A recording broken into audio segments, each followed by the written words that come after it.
Flávio Prado, o número que eu comecei o programa aqui, ele é impressionante. E aí não me interessa, eu fui o primeiro a dizer, quando começaram a comparar o Tite com o Jorge Jesus, eu achei exagerado. O Flamengo do Tite com o Flamengo do Jorge Jesus. Por quê? Porque o Jorge Jesus pegou Copa do Brasil, Libertadores e Brasileiro nos primeiros jogos. O Tite pegou agora um campeonato carioca que tem adversários bem fracos se comparados com a Libertadores, com a Copa do Brasil e com o Brasileirão. Agora, esse número, ele é impressionante em qualquer situação. O Flamengo do Tite está a 10 jogos sem sofrer gols. E aí, pra quem gosta de desmerecer, claro, sempre vai ter. Ah, mas no Carioquinha é mole. Tá bom, mas ele pegou Fluminense, ele pegou o Vasco, ele pegou o Botafogo. Eu costumo dizer do Vasco e do Botafogo, que eu falei agora recentemente. A gente pegou os 5 clubes que mais gastaram com contratações no Brasil. O Botafogo é o segundo, só tá atrás do Flamengo. O Vasco é o quarto, ou é o terceiro? Não, é o quarto, o terceiro é o Corinthians. O Vasco é o quarto em gastos com contratações. E esse Flamengo do Tite, Flávio, tá 10 jogos sem sofrer gols. Lembrando, como disse o Mauro, a várzea que era a defesa do Flamengo no ano passado.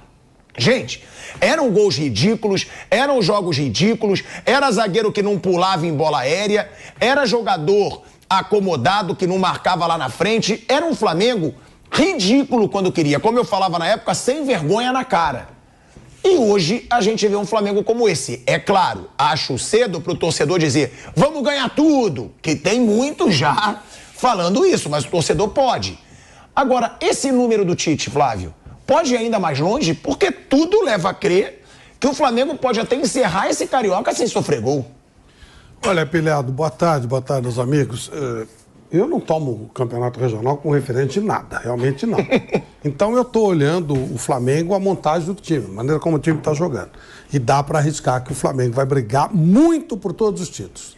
Ele é favorito em todas as competições, todas. Brasileiro só tem o Palmeiras para encarar. Você falou tem muitos, eu acho que não. Só tem o Palmeiras para encarar pela regularidade, pelo tempo de trabalho, pelo conhecimento que o Abel Ferreira tem do elenco. Mas o elenco do Flamengo é bem superior. Então eu entendo que o Flamengo é o grande favorito do Campeonato Brasileiro, se escapar dele é Palmeiras. Nos mata-matas, um time com essa regularidade é muito difícil de ser batido também. Eu não consigo imaginar o Flamengo jogando com outra equipe que não seja o Palmeiras e encontrando dificuldade em 2 jogos. Atlético Mineiro, vai se montar esse quarteto aí. Mas eu sempre falo do Atlético porque eu acho que é um quarteto que, se jogar bem junto, vai jogar muito. Sim, mas não vai ter o mesmo equilíbrio de meio campo e defesa. Porque vai ter esse quarteto lá na frente, que é um quarteto que se expõe um pouco mais. Em 2 jogos eu acho muito complicado. Se um jogo só, pode acontecer. Em 2 eu acho difícil. Então acho que o Flamengo está montando um baita time. Onde ele vai chegar, eu não sei, essa comparação com o Jorge Jesus é bobagem, que é muito cedo, né? É outro tipo de jogo também. O time do Jorge Jesus é um time espetacular, bom de se ver jogar. Talvez o time do Tite não seja tão espetacular como aquele, mas vai brigar muito, muito. Acho que o Flamengo é favorito a praticamente tudo que ele for disputar. Não, a tudo que ele for disputar ele é favorito. Vai ganhar tudo ou não, às vezes depende de uma contingência. Mas para mim, pelo que eu vi aí, e sem tomar por base Sampaio Corrêa, nada disso. É o trabalho que está sendo feito mesmo. Ontem achei que o Diniz errou quando colocou 2 jogadores lentos no meio. Aí quando entra o Lima pela condição do Renato, o time até melhora um pouquinho, até equilibra um pouco. Mas não dá para comparar o elenco do Flamengo com o elenco do Fluminense também. Né? Aí, se o Flamengo acertar uma boa jornada, é tal história. O Flamengo só vai perder o torneio que ele der algum vacilo. Se ele não vacilar, e o Tite costuma concentrar bem o time, deixar o time bem focado, vai ser difícil bater o Flamengo esse ano. Vai perder muito pouco. Eu arrisco dizer que dificilmente o Flamengo perderá 10 jogos esse ano. Acho que não chega. Talvez, olha, falei 10, posso estar até exagerando. A gente vai perder muito pouco no ano inteiro. O Flamengo não perdeu. Não. O Flamengo não perdeu ainda no ano. É bom deixar isso claro. O Flamengo, empate que teve foi só com o time dos garotos, né, Mauro? Sim. O Tite só ganhou com o time principal. O Vasco. O Vasco e o nome amistoso também lá, né? O Vasco foi o primeiro jogo, né? Isso. Foi o primeiro jogo desse time principal, que aí o Flamengo empatou. Não o primeiro jogo, já tinha jogado contra o Dax e tudo mais. Foi o jogo quando voltou dos Estados Unidos, né? Isso, verdade. Quando volta dos Estados Unidos e aí esse jogo contra o Vasco. Eles fizeram o jogo no Belém do Pará, a volta completa, depois o Vasco, no Rio. Foi o terceiro jogo, se não estou enganado, do time principal. Agora, sobre essa situação, Mauro, porque o Tite, ele deixou claro, quando ele chegou no Flamengo, ele falou, meu principal objetivo agora é corrigir a defesa. Porque um time com a qualidade técnica que tem esse Flamengo, se ele não sofrer gols, ele vai fazer um gol pelo menos. O Tite falou isso quando ele chega no Flamengo. E esse número embasa completamente que o trabalho dele está dando certo. Se o primeiro objetivo dele era corrigir a defesa, ele conseguiu. Ele corrigiu a defesa, que em determinados momentos era patética no ano passado. Eu vou lembrar até aqui que o Kaique, né, nosso produtor, o Kaique Lima, me passou. No ano passado, o Flamengo, ele chegou em determinado momento da temporada, lá pelo início do Campeonato Brasileiro, antes de engrenar um pouquinho com o Sampaoli, ele chegou a ter 80 gols sofridos em 76 jogos. Era o time da Série A que mais gols tinha sofrido na temporada. O Flamengo chegou a ser o time da Série A que mais gols tinha sofrido, com um elenco gigante, potente, como é esse que o Flamengo tem hoje. Agora, esse trabalho do Tite na defesa, Mauro, eu queria também que você falasse os principais nomes do Flamengo hoje. Porque o Cebolinha é um, que o Tite recuperou. Como a gente criticou o Cebolinha aqui, eu critiquei muito. Eu falava um jogador de mais de 70 milhões de reais, que foi o que ele custou ao Flamengo, que não estava jogando nada. Chega o Tite, e a gente já tinha falado, com o Tite ele foi destaque na seleção brasileira. Foi valorizado por causa daquela passagem com o Tite, e de novo está sendo. Na Copa América. Ele foi destaque na Copa América com o Tite, treinador da seleção brasileira. O Pulgar, que pra mim é um dos principais jogadores do Flamengo, já desde o ano passado, quando o time inteiro não tinha vergonha na cara, o Pulgar tinha. Carregava sozinho aquele time sem vergonha. E tem também o De La Cruz. O Pedro, que agora começou a fazer gols, que já tá barrando o Gabigol, quem você apontaria aí como os principais destaques desse Tite? Quem cresceu com o Tite? Léo Pereira? O Pedro, aliás, ontem se transformou no maior artilheiro desse novo Maracanã, né? Com esse gol que ele marcou. Superou o Gabriel. 78 gols, né? Superou o Gabriel. Então, é uma marca importante dele. Eu acho que são vários jogadores, né? O Cebolinha, ano passado, ele vinha jogando bem até a chegada do Sampaoli. O Sampaoli encostou ele. Alguns jogadores que caíram muito com o Sampaoli. Cebolinha, que virou a última opção e jogava bem com o Vitor Pereira. Fez até gol no Fla-Flu do ano passado, né? Antes daquela vitória do Fluminense por 4-1. O Ayrton Lucas caiu muito também com o Sampaoli, que prendia muito o jogador ali na linha defensiva, ali, soltava o Wesley e ele ficava mais preso. Ele é um jogador que tem que ter oportunidade de chegar lá na frente. Melhorou, evidentemente, com o Tite. O Léo Pereira já vinha, acho que jogando bem, depois teve uma queda muito acentuada no ano passado, aí foi péssimo em alguns momentos. Voltou a jogar bem de novo, porque o Léo Pereira faz parte de uma linha defensiva organizada hoje, né? Então, naturalmente, cresce. O Varela começou a jogar melhor, por quê? Porque é uma defesa organizada. Então fica mais fácil o jogador, não fica tão exposto. É o contrário do que acontece no Fluminense, que é o time, estava vendo aqui um número na coletiva que o colega da Trivela, o Caio Blois, trouxe, ele fez até pergunta ao Diniz. O Fluminense teve no ano passado 23 expulsões, o time com mais cartões vermelhos, segundo colocado, o time da Série A, teve 18. E ele teve expulsão do André, semana passada, e ontem do Thiago. E pode reparar, invariavelmente, são jogadores de defesa que ficam expostos, porque o time é muito desequilibrado, e aí a bomba estoura no cara que está na última linha defensiva. E hoje o Flamengo ele não coloca seus jogadores expostos, os zagueiros jogam protegidos, tudo muito mais estruturado, mais organizado. O time defende, né? Não é a defesa só. O time se compacta e defende bem. Então, acho que naturalmente vários cresceram. O De La Cruz é natural, ele está só correspondendo àquilo que se esperava dele, que é um ótimo jogador. É uma contratação certeira, que é um jogador maduro, né? Assim, tá pronto. Não é um cara muito novo, nem um veterano. É um cara com 26 anos. Então, e já campeão da Libertadores, campeão de vários troféus. Copa do Mundo. Na Argentina, né? Jogou Copa do Mundo, vários jogos pela seleção do seu país.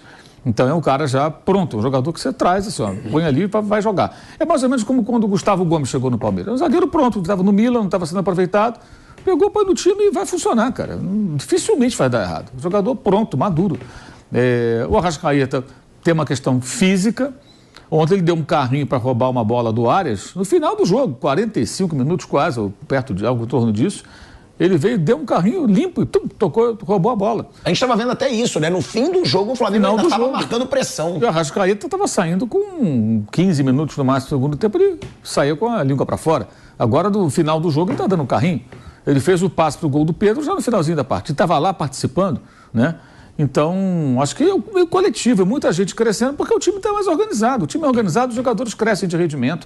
Você vê como o Vinha entrou no jogo passado, que ele foi titular. Entrou à vontade, porque está tudo organizado, a defesa está organizada, o time está bem estruturado. O cara faz alguns treinos, já entende, o jogador já experiente também, já sabe o que fazer. E aí fica mais fácil. Você sai uma peça, entra outra e a coisa vai funcionando. Eu acho que essa estrutura é o mais importante, né? E hoje acho que o Flamengo tem isso. Consegue realmente potencializar o seu elenco, que é muito forte para a América do Sul, e a tendência, assim, eu acho que é uma perspectiva muito positiva. Isso independentemente até do que vai acontecer contra o Fluminense, uma eventual final, uma provável final, vamos dizer assim, né, que é muito provável que dispute contra Vasco ou Nova Iguaçu. Eu acho que isso não muda. Mesmo que o Flamengo tenha um azar, perca um jogo, perca o título, que a torcida não conta com isso, acho que o trabalho é bem consistente. É bem consistente. O time é favorito para ser campeão carioca, isso é evidente. Seria uma hipocrisia falar que não. E seria burrice do torcedor também criar crise se não for o campeão, né? Exatamente. Porque o que interessa é como está jogando. Eu acho assim, criticar, questionar, se amanhã perder, jogar mal, é óbvio, né? Vai acontecer. Mas não significa que tem que achar que nada serve, que é terra arrasada. Esse já foi o problema outras vezes, né? Mas dessa vez é pouco provável que o torcedor pode perder até, mas não da maneira que deixou muita gente revoltada como no ano passado, aquele comportamento indolente. Eu acho difícil disso acontecer. Que parece que o Tite está com uma situação muito controlada, com um grupo muito sob controle e conseguindo colocar aquelas ideias dele de meritocracia, disputa por posição em funcionamento. Eu diria que assim, o Tite nunca teve, na sua carreira de técnico de clube, um elenco como esse. De clube nunca teve. No Corinthians ele não tinha esse pessoal todo, não.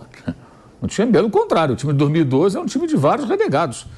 Ele tem uma seleção nas mãos em termos de elenco de clube, né? Claro que na seleção brasileira tinha uns jogadores melhores, convocava quem ele queria. Basta ter uma certidão de nascimento lá brasileira. Mas agora no clube, tenho certeza, ele nunca teve um elenco tão farto. Tem muito jogador bom. E detalhe, com a chance de ter mais. Porque chegar no meio do ano, como aconteceu em 2019. Em 2019 o Flamengo faz uma janela no meio do ano e aí chega o Jorge Jesus, ele recebe Rafinha, Felipe Luiz, Gerson, Pablo Mari, olha só, 4 titulares, os caras chegam ali. Então, havendo uma necessidade ou outra, não descarte a possibilidade de, para o segundo semestre, depois da Copa América em diante, ele ter mais jogadores bons, 1 ou 2 ou 3, de acordo com a necessidade, como se fala muito no lateral direito, o que eu acho também que é uma carência, a gente não pode achar porque o Varela fez um outro jogo, que é o bastante. Acho que não. Se puder trazer um outro jogador qualificado para a função, o Flamengo tem que buscar esse jogador sim, porque a temporada é bem pesada. Mas eu acho que é difícil assim, falar individualmente, porque acho que o coletivo está fazendo todo mundo crescer. E a parte física. Isso é muito importante. Isso aí está simbolizado no Arrascaeta.